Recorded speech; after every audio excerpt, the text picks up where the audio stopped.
और Brijbhushan Singh press conference कर रहे हैं, क्या कुछ कह रहे हैं, सीधा चलते हैं। सरकार से बात करना है या उनको कहीं कानूनी सलाह लेना है, तो ये मेरा काम नहीं है। मेरे पास बहुत काम है। हमने लेटर आया था, उस लेटर में बहुत बड़ा रीजन ये दिया गया है पे चुनाव, ये मेरा काम नहीं है, ये मेरा काम नहीं है। ब्रजभूषण जी, जो लेटर आया उसमें कहा गया है कि डब्ल्यूएफआई का ऑफिस वही है जो जहां पर जिस शिकायत की गई थी, यौन शोषण हुआ, वहीं पे फेडरेशन काम कर रही है। तो क्या ऑफिस बदलेंगे? उनको वहां से मैं नए पदाधिकारियों से चाहूंगा कि वो अपने ऑफिस की व्यवस्था कर लें, और जब उनके ऑफिस की व्यवस्था हो जाए तो अपना ऑफिस नए स्थान पर ले जाए। शुरुआती दौर से ही ये चल रही है खबर कि संजय सिंह आपके बहुत ही करीबी हैं। देखिए, करीबी तो आप भी मेरे हैं।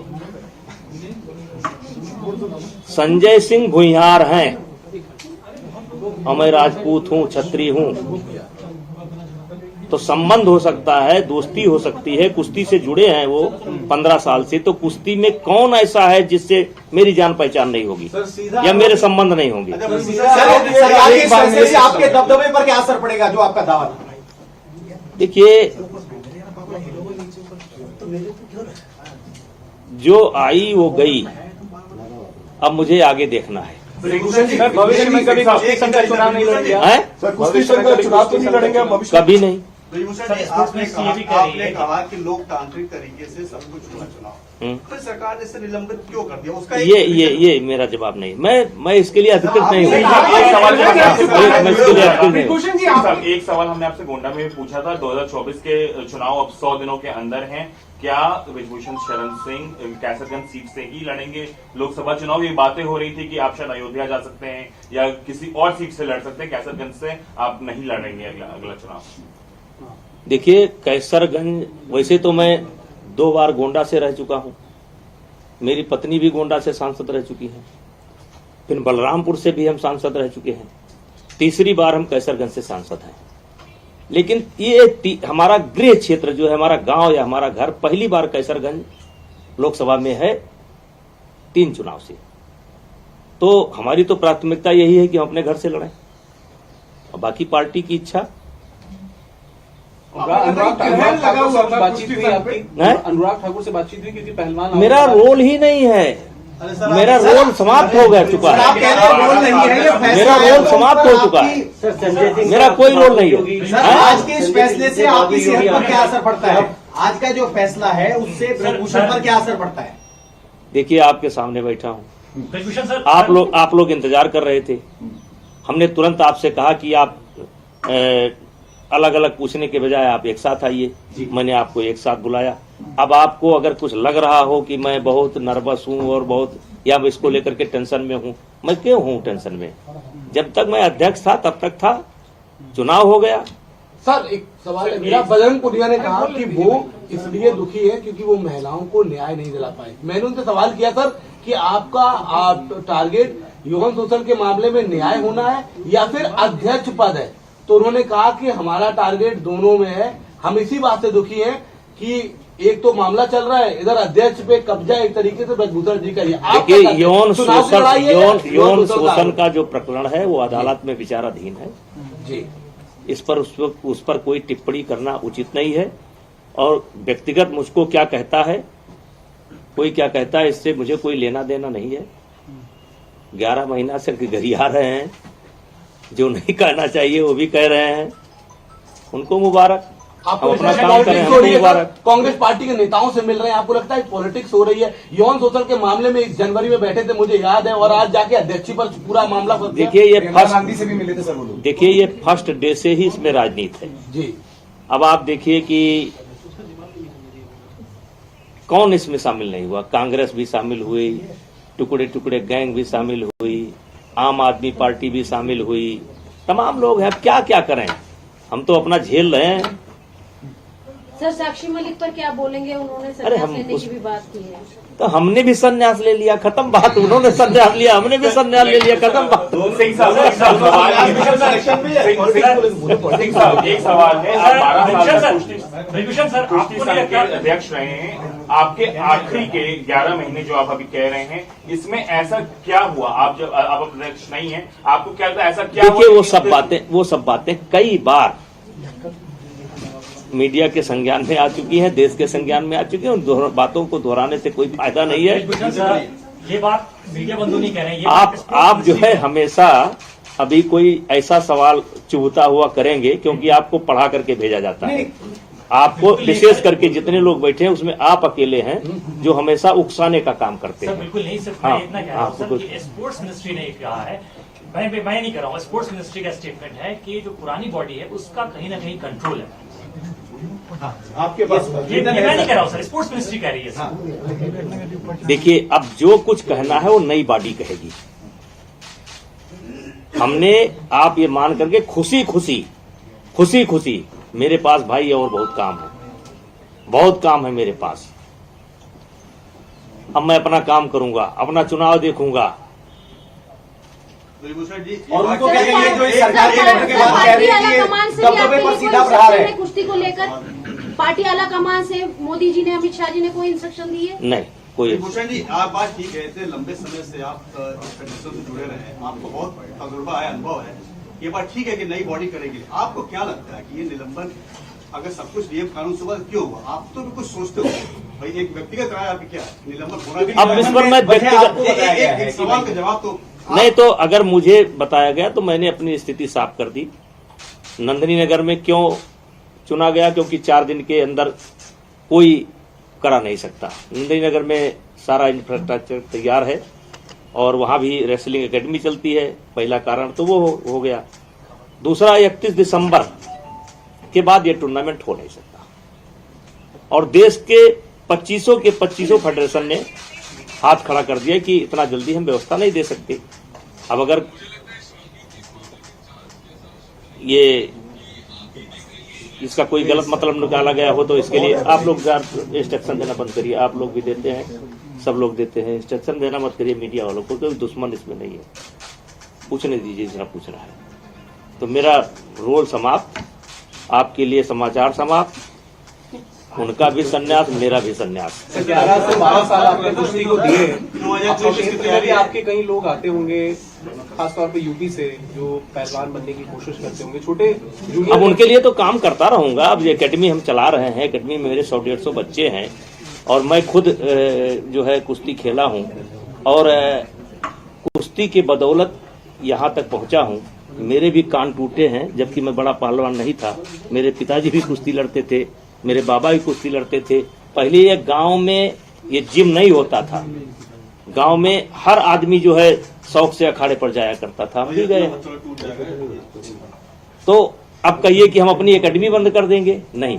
लेकिन अब ये जो मतलब आप कह सकते हैं संघ की राजनीति है और खुशी किसी दुख के साथ नहीं। चुनाव हो गया भाई, अध्यक्ष चुन लिए गए, सेक्रेटरी चुन लिए गए, वाइस प्रेसिडेंट चुन लिए गए, पूरी बॉडी चुन ली गई। अब संभालें वो। तो रद्द करने पर नाराज है आप? अरे हम काहे नाराज होंगे? अच्छा विभूषण जी, नड्डा इससे कुछ चुनावी बात हुई होगी, वही बताइए ना। है? कुछ चुनावी बात हुई हो, क्या चर्चा हुई ऐसे समय में? आपका जाना तो सर आप अयोध्या जाएंगे क्या अभी? अयोध्या में कल गए थे। अयोध्या में मेरा घर है भाई। सर एक मेरा घर जो है अयोध्या विकास क्षेत्र के अंतर्गत ही आता है। सर एक सवाल है मेरा, क्योंकि आप कुश्ती से आपका काफी पुराना रिश्ता है और आप पूर्व अध्यक्ष भी रहे हैं, ऐसे में बजरंग पुनिया ने अपना पद्मश्री वापस कर देखिए दिया। उनका बस एक रिएक्शन आप। नहीं, अब जो मुझे इतना गाली देता हो मैं उस पर क्या रिएक्शन दूं, उनको क्या सलाह दूं? वो उनका निर्णय है, उसमें हम उनको कोई सलाह नहीं दे सड़क पर सकते। छोड़कर आगे पद्मश्री। अब ये मेरा विषय नहीं है। आपको दुख हुआ वो देख के? देश ने सम्मान दिया था उनको। अब ये उन्हीं से पूछिए, हमारा विषय नहीं है। ऐसा कहा जा रहा है विभूषण जी की ये नया फ्रंट खुल जाता, विरोध प्रदर्शन हो रहा था, साक्षी मलिक का इस्तीफा, और तो उससे सरकार को असर पड़ रहा था, इसलिए ये कदम लिया गया। अब ये हम नहीं बता सकते, ये हमारा विषय नहीं है। सर 2024 के चुनाव अब आने वाले हैं। एक तरीके से इंडिया ब्लॉक जो है वो एक बीजेपी के खिलाफ एक कैंडिडेट खड़ा करने के लिए है कि शायद समाजवादी पार्टी और कांग्रेस मिलकर के चुनाव लड़े। कैसे आप देखते हैं अपने क्षेत्र के चुनाव को, जो आपका पूरा गोंडा और देखिए, आने वाले चुनाव में भारतीय जनता पार्टी की सरकार मोदी जी के नेतृत्व में भारी बहुमत के साथ बनेगी और अभी 20 साल इस देश की राजनीति मोदी जी के हिसाब से होगी। मोदी जी जो चाहेंगे वो होगा। आज के तारीख में अपोजिशन में मुझे कोई नहीं दिखाई पड़ता है। कम से कम 20 साल। कुश्ती संघ के पूर्व अध्यक्ष ब्रजभूषण सिंह को आप सुन रहे थे। कुश्ती संघ को सस्पेंड कर दिया गया है, जिस पर उन्होंने रिएक्शन दिया और साथ ही कहा कि रेसलर्स ने अगर संन्यास लिया है तो मेरा भी संन्यास है। चलिए खबरों में आगे बढ़ेंगे। डीएमके ने एक बार फिर से उत्तर भारतीयों को लेकर विवादित बयान दिया है और इस बयान में उन्होंने कहा है, कई बड़ी बातें कही गई और आपको बता दें कि अमर्यादित शब्दों का भी इस्तेमाल किया गया। डीएमके सांसद दयानिधि मारन ने कहा है कि बिहार और उत्तर प्रदेश के लोग जो केवल हिंदी बोलते हैं वो निर्माण कार्यों के लिए तमिलनाडु चले जाते हैं, जहां वो सड़कों और शौचालयों की सफाई जैसे छोटे मोटे काम करते हैं। दयानिधि ने कहा है और इस बयान को लेकर अब सोशल मीडिया पर भी काफी ज्यादा रिएक्शन सामने आ रहे हैं और सोशल मीडिया पर यह वीडियो काफी वायरल भी हो रहा है और उन्होंने क्या कुछ कहा वो भी आपको सुनवाते हैं। இங்க ஆங்கிலம் தெரிந்த காரணம்லாம் நீங்க ஐடி கம்பெனியில் கை நிறைய சம்பளம் வாங்குறாங்க. இல்லாட்டி பாருங்க ஹிந்தின்னாங்களே உங்களுக்கு நல்லா தெரியும். இன்னைக்கு பில்டிங் கட்டுறது யாருங்க? இன்னைக்கு பாருங்க எல்லா வேலையும் வந்து யூபியில ஹிந்தி மட்டும் படிக்கிறவன் தான், பீகார்ல ஹிந்தி மட்டும் படிக்கிறவன் இங்க வந்து தமிழை கத்துக்கிட்டு இன்னைக்கு நம்ம வீடு கட்டி தரான், சாலையை பெருக்கிறான், கக்கூஸ் கழுவுறான். இதாங்க हिंदी படிச்சாங்க। तो आपने सुना क्या कुछ कहा। तो यूपी और बिहार के लोगों को लेकर आपत्तिजनक बयान, जिसके बाद में अब लोगों में गुस्सा भी देखा जा रहा है यूपी और बिहार के, और ऐसे में यूपी और बिहार के लोगों का अपमान किया। तो अपनी भाषा में जो बयान दिया है उन्होंने कहा कि तमिलनाडु आकर छोटे मोटे काम करते हैं, सड़कों और शौचालयों की सफाई जैसे छोटे मोटे काम करते हैं यूपी और बिहार वाले।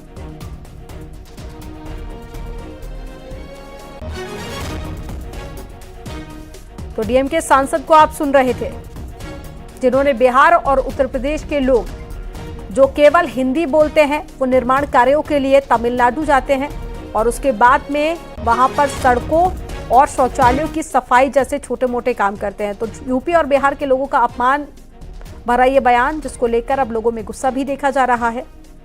हालांकि पहले भी इस तरह की बयानबाजी डीएमके के नेताओं की तरफ से कही गई थी और उस पर भी लोगों का गुस्सा काफी ज्यादा बढ़ा था।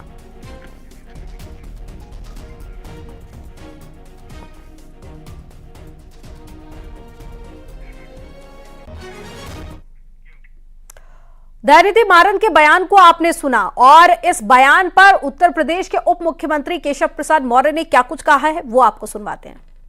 जो भाषा बोलते हैं मैं उसकी निंदा करता हूं, लेकिन इसका जवाब श्री राहुल गांधी जी को देना चाहिए, श्री अखिलेश यादव जी को देना चाहिए, और जो ऐसी पार्टियों से अपने रिश्ते रखते हैं और उत्तर भारत में राजनीतिक सफलता की आस भी रखते हैं, इसका जवाब उनको देना चाहिए। हमारे लिए उत्तर हो, दक्षिण हो, पूरब हो, पश्चिम हो, सारा भारत एक है, सारे भारतवासी एक हैं और देश की प्रगति में सबके सहयोग की अपेक्षा रहती है। और इस प्रकार के जहरीले बयानों के लिए अब देश में कोई आसान नहीं है। इस प्रकार के बयानों से किसी को कोई राजनीतिक लाभ नहीं मिलने वाला है। जब इस प्रकार की जो भाषा बोलते हैं मैं उसकी निंदा करता हूं, लेकिन इसका जवाब श्री राहुल गांधी जी को देना चाहिए। वहीं केंद्रीय मंत्री धर्मेंद्र प्रधान ने डीएमके नेता और साथ ही इंडी गठबंधन को अहंकारी बताया है। देखिए, वो अहंकारी लोगों को, घमंडिया गठबंधन को इस बार देश भर की जनता उत्तर देने वाला है। तमिलनाडु में भी उनको उत्तर मिलेगा। देखिए, वो अहंकारी लोगों को, घमंडिया गठबंधन को इस बार देश भर की जनता उत्तर देने वाला है। तमिलनाडु में भी उनको उत्तर मिलेगा। डीएमके सांसद दयानिधि मारन के बयान की बिहार के उप मुख्यमंत्री तेजस्वी यादव ने भी निंदा की। उन्होंने कहा है कि बिहार और यूपी के मजदूरों की पूरी देश के लोगों में मांग देखी जाती है अगर वो ना जाए तो उनकी जिंदगी ठप हो जाएगी। हम इस बयान की निंदा करते हैं और दूसरे राज्यों के नेताओं को ऐसे बयान देने से बचना चाहिए।